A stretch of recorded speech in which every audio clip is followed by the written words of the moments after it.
Hi, I'm Danny. If you don't know who I am a coach for Femivo, which is a female evolution coaching platform. So we're here to train women all over the world and give you the best knowledge and the best tools to hit your goals. I am a figure competitor based in the UK, but I currently reside in Morocco. So I put out a question box on Instagram asking if you guys had any fitness or nutrition questions that you would like me to go through. So I'm going to go through them now. So, question number 1. What were the highest calories I was on during a growing phase? So, highest amount of calories I've probably been on, it's not actually too high. I've probably been on just a little over 3,000. So, I don't digest a lot of food very easily, and that's my own fault because for the past 15 years of training, I've eaten the same foods day in, day out. So, my body tends to reject a lot of things. When I started training, well, from an early age, I was actually vegetarian. I put on a lot of my muscle being a vegetarian. And then when I decided to compete, back in the day, coaches weren't as knowledgeable, especially before COVID, where you literally had a coach that was in your hometown. So this coach would only coach me if I ate chicken or any kind of protein source, meat source. So hence I started eating chicken, which I don't look back on now. I completely love it, but highest calories were around 3,000. A lot of people tend to push calories quite high, and if their body can digest it very well, that's great, because we all know the best dieter is the one that can diet on the highest amount of calories. I do feel like people tend to be afraid to bulk. Bulking doesn't mean you necessarily have to put on so much body fat. You can actually stay in a main gaining phase, so a slight surplus. So we stay relatively in a good body composition, so it's easier for us to diet down. Now, I've gone through my first prep where I ended up putting on 20 kilos in 10 days. So I've come from a very long amount of years of having an eating disorder, and actually getting into prep has helped me because I've learned so much about food, I've learned about my body, and I'm just exhausted from it. So when I did that show, again, my post-show wasn't very great. My coach didn't fully assure me what to expect. I was very much on my own. I was doing an extreme amount of cardio on very little calories. And the problem is with coaches these days, they end up taking on so many clients that everything becomes cookie cutter plan. And it's so bad because you're playing with people's health at the end of the line, and when everything's cookie cutter, you're just manipulating calories, but you don't actually know what's happening to that person. You're not taking the time to know that person individually or their backstory. So after doing extreme amounts of cardio, after that show, it wasn't even after that show, it was literally getting called back out for our placings. There was a girl backstage, and I ended up thinking, fuck it, I've already placed now. Before I go out to get my medal, I'm just going to end up drinking this wine, having some of her sweets that she had. She already had cookies out the back, so I started indulging in those. And then as soon as I got off the show, I ended up going around all the stands because there was all these protein supplements and burgers and everything, and I just ended up eating. Because I was so restrictive, which is another important thing. If your coach says to you to have a refeed or an off-plan meal, have them. They are there for a reason. I literally didn't have anything. So when I knew that I had all these certain food groups taken away from me, as soon as that show finished, I was like, do you know what? I crave a packet of prawn and cocktail crisps. I crave this, I crave that. I'm going to have it. And the thing is, your body tries to hold on to that condition for so long, and then when you're completely abusing the amount of food that goes into you after show, you just end up storing really bad body fat. So your body composition gets really, just the stubborn fatty areas that were so hard to get rid of when you were prepping ends up becoming one of your problem places. So I always was very conditioned, always, even without prepping, my upper half was always lean, it was my lower half. And every time I've prepped now and I've suffered with post-show, it's gone the other way. So my upper body stayed more fluffy, and my lower body stayed more conditioned. So how do I cope with post-show now? I think it's just going in and out of prep. You just learn to outgrow these things. It's still not easy. This last prep I probably had the easiest post-show because I just had a different mindset. I know I need to educate myself post-show, and I especially educate my clients post-show. So for me, when you have someone who's had eating issues or have had quite a strict prep because they've not stick to everything that you've said correctly for them to do, then I have them check in with me morning and evening. And if they need to check in on a weekly, doing that weekly or fortnightly or for a month, check in with me once or twice a day, then so be it. Because there's nothing worse than putting on 20 kilos in 10 days and just your joints hurting, you just feel absolutely awful, you lose all motivation with training. So I ended up eating 30 cornettos a day for probably like 4 or 5 days. That's just the cornettos. I'm not even going to go into everything else that I ate, but there was a lot. Second question, did I lose my menstrual cycle? How long for, and how long till it returns?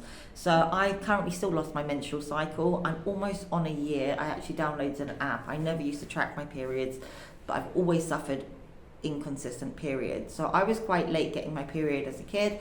I was 17, I was highly active, and we just have irregular periods in the family. So when I came off my first show, I got my period quite soon after because I was just eating an obscene amount of food. And then I decided I needed to get rid of all this weight really quick. I went into an extreme amount of cardio again and ended up losing my menstrual cycle. And it's so important to have your menstrual cycle. It takes all your hormones, everything. So I ended up reducing all my cardio, focusing on getting my menstrual cycle back. It came back, and then I was in a better mindset to start another prep. I started prep, and then shortly after, my period went again. It doesn't alarm me too much because I've always had inconsistent periods from being a child. So I lost my period when I was a chalet girl, being in the altitude that affected it, abusing the pill when I was younger because everybody wants to miss a period, and have a period every other month instead of having a period back end of month to month. So I came off the pill, that helped, and then obviously staying in a lean-ish body composition as well and still training hard, it also affects your menstrual cycle. So for me now, I stopped doing any cardio, my steps are relatively low, my food is quite high, and I'm just training 4 days a week, so I'm trying to focus on getting my period back. Some people don't lose their period, it just depends on the amount of cardio you're doing, how extreme your diet was, what your body condition is like, but it's so important to get that back as soon as possible. Will I be coming back to the UK at some point? Of course. I plan to come back in February, and then I plan to come back in May, so I have a photo shoot for clients in May in Oxfordshire, so if anybody wants to take part, please click on my link in my FemiVo page. So yeah, I tend to come back every couple of months. It's really important for me to see friends and family, and also I will be starting prep soon again, and I need to buy some rice cakes and peanut butter because they don't have those kind of stuff. They have rice cakes, but they're not the best rice cakes. Some rice cakes here are about £7, so easy digestible carbs, easy digestible but satiating carbs with fat ideas. So this depends on what your body can digest. So for me, probably the best digestible carbs are anything complex. So cream of rice, I definitely prefer cream of rice than oats. I tend to find oats are really hard to digest and I just end up bloated. You can soak your oats, and that tends to get rid of some of the extra chemicals in them, but I'd probably stick with cream of rice. You've got jasmine rice, basmati rice, they're easy to digest. You just want to mix your carb sources up really well, because the problem that I suffered with was I ate the same foods pretty much day in, day out for 15 years. So your body tends to reject them after a certain time. So My focus is getting as many different carb sources in my diet at the moment. I literally have been on keto for my last prep. So my body started to reject eating certain sources and then having so many vegetables because I was just hungry. So I can't eat cucumbers anymore, I can't eat green beans anymore. So it's really important to just mix your food sources. Satiating fats as well. Probably stick to, again, mixing up your food sources. So eggs, peanut butter. If you're having peanut butter, don't always have crunchy peanut butter. It's hard to digest. It doesn't break down properly. I learned that the hard way. So mix your peanut butters up to like pistachio, almonds, cashew, smooth, crunchy, avocados. So I used to make an avocado shake as well. So I'd put half an avocado in with some unsweetened almond milk, blend it, put a bit of sweetener in, and that was just easy for me to digest, and always trying to break down foods. I think as well, when you're prepping or you're trying to diet, you do miss the crunch of foods, which is why I ended up eating so much crunchy peanut butter. But that problem was, whereas eating almost a jar a day, now it did work, I did get very lean very quick, it just would not break down in my system. You can also get supplements like, I really highly recommend Strom Digestimax. That stuff is a lifesaver. That really, really helped me, especially when I was pushing food. And also just taking walks, like taking walks after your higher volume amounts of meals, or training around your highest volume amount of foods as well. It'll be easier to digest, and just drinking enough water.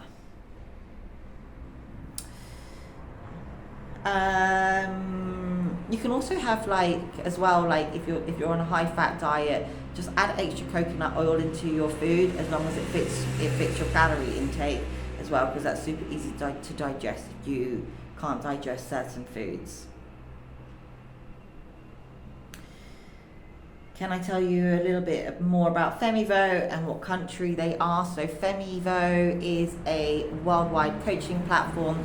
We do have coaches over in America. I think we have a coach starting in Canada. And then Erin, Dana and myself are UK based. So even though I'm currently residing in Morocco, UK is my home base. I will visit all my clients over there when they're competing or doing any shoots. So we are here to provide all women with the tools and the knowledge to hit their goals, whether that's on a competitor level, on a sport like a marathon or an endurance race, or just feeling good in yourself. You don't have to compete to be coached. Honestly, it's so important to have a coach, because you learn the tools, so you don't need a coach in the end. Okay, what tips do I have for people starting their journey?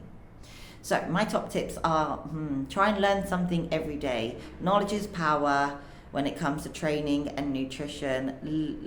Literally, if you can invest into a coach, invest into a coach. But don't just take the first coach that your friend says is the best coach, or what you like on Instagram because they have the best body, or you feel that that's the goals that you want to achieve.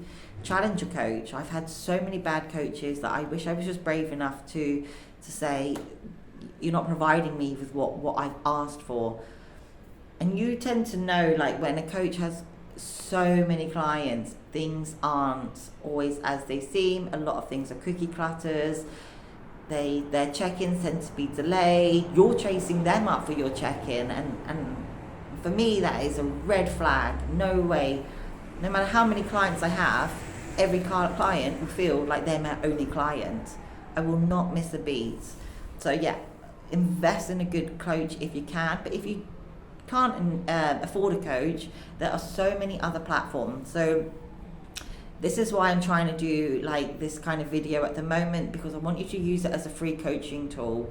Because sometimes you feel afraid to ask for help because you feel like it's going to cost something, or you don't know who to listen to. So please use this as a free tool for any questions you have. Just pop them in the comment blocks, message me on Instagram. I'll make as many videos as I can, just to share as much knowledge as I can. I'd probably also say, don't be afraid to fail in the gym.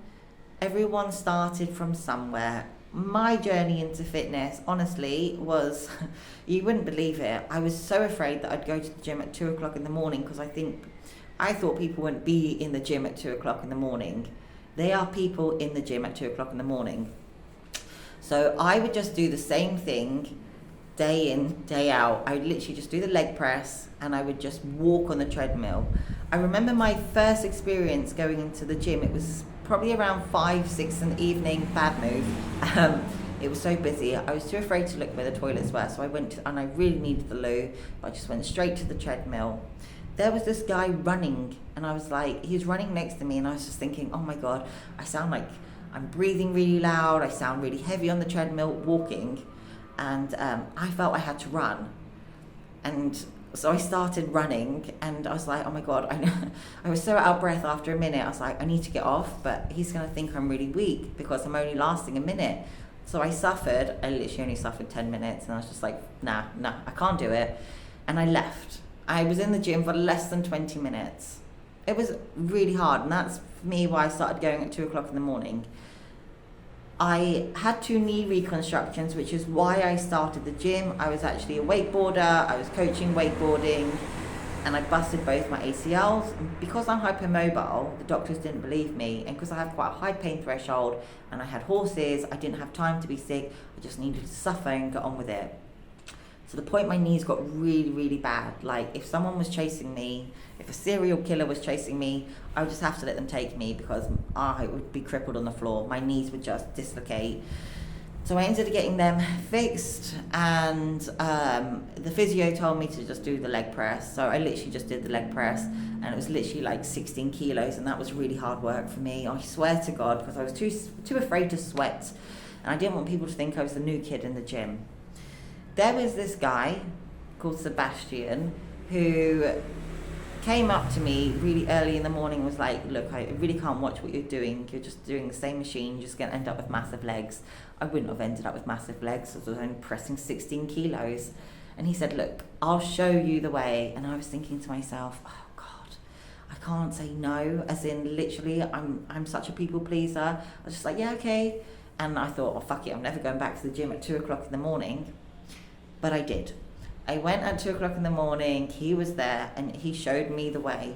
Literally, any stupid exercise that I wanted to do, like step-ups or like just really irrelevant training exercise, because bodybuilding, I was just afraid. I didn't want to get massive. He was just like, no, we're going to do push, we're going to do pull, we're going to do legs, we're going to do this Greg Plitt workout, we're going to do this Ben Papowski workout. And I was like, okay. And every day for a year we trained together as the training partner. So I was really fortunate to have that knowledge and those tools given to me. And he gave them to me for free. He didn't ask for anything. And I was literally pathetic when I started the gym. I remember doing a chest fly and 2 kilos was like ripping out my arm. Oh, I was weak. But, he believed in me, which allowed me to believe in myself, and now I'm here. And because of that journey and because of what he gave me, I can never repay him enough. So for me, I need to share that. I need to share that experience with other people, and I need to give that experience to other people, because for what he did for me, I need to repay that. Oh, honestly, it changed my life. And in time, I learned to do it on my own because I was working 3 jobs. I was going back into coaching wakeboarding, I was working as a PT, and then I was working in a restaurant. So I really didn't have the time to keep getting up. I needed to focus on sleep. So I ended up starting to train on my own, but we still keep in touch to this day. When I started training on my own, I was too afraid to also push past failure. Because again, I was so focused on thinking that what other people felt of me or thought of me in the gym that I've wasted so many years. It was only when I started taking it really seriously and I invested in a coach, because I was like, right, I want to do a competition. I've put in so much effort. And when I had a coach, I had a PT session from an actual coach, not from a PT. Oh, that first exercise, that first rep, even if you're doing the same weights, in your gym, when you get coached by someone and they're watching every movement, you think, oh God, this is rep number 1, I've got to get to rep number 12 or 15, and you think it's impossible, but you do it. You have so much fuel in the tank. You need to fail in the gym. Failure really is the only way that you're going to build muscle. You need to get to that point where it becomes a partial rep and then a failed rep. I always find when you train and you think you've hit failure, just take 10 seconds and go again, because you've got so much more in the tank. People don't train hard enough these days. People lack the intensity. So I do recommend, if you know a really good coach who's going to take you to a place and beyond your limits that you cannot take yourself, then invest in just one session so you know that intensity. And final question is, when do I plan to prep? So I'm planning, I think I want to do a show in the beginning of August. Ideally, I feel like I could take a longer off season, but for me, I feel like I want to retire out of competing a little bit and just focus on new goals. I really want to get back into my surfing, and I want to focus on coaching other people. So I'm thinking I'm probably going to start, I want to have a relatively small prep, around 12 to 16 weeks long. I don't want to have to diet any longer. My problem was with my last prep, I ended up dieting so much longer because I had so much more body fat to lose. So this time I'm trying to stay in a relatively lean condition and just keep my prep short and sweet, and aim to compete August, September and October. And then probably focus on just having a really nice long off season. Whether I compete again or not, I don't know, but I do plan to compete in the UK around that time. I hope this helped. If there is any other questions, please honestly do reach out. I want to use this as a free coaching tool for you. And if you can subscribe, please subscribe. Every little helps. And yeah, thank you for staying tuned if you managed to stay with me for this long, and I hope you have a great day.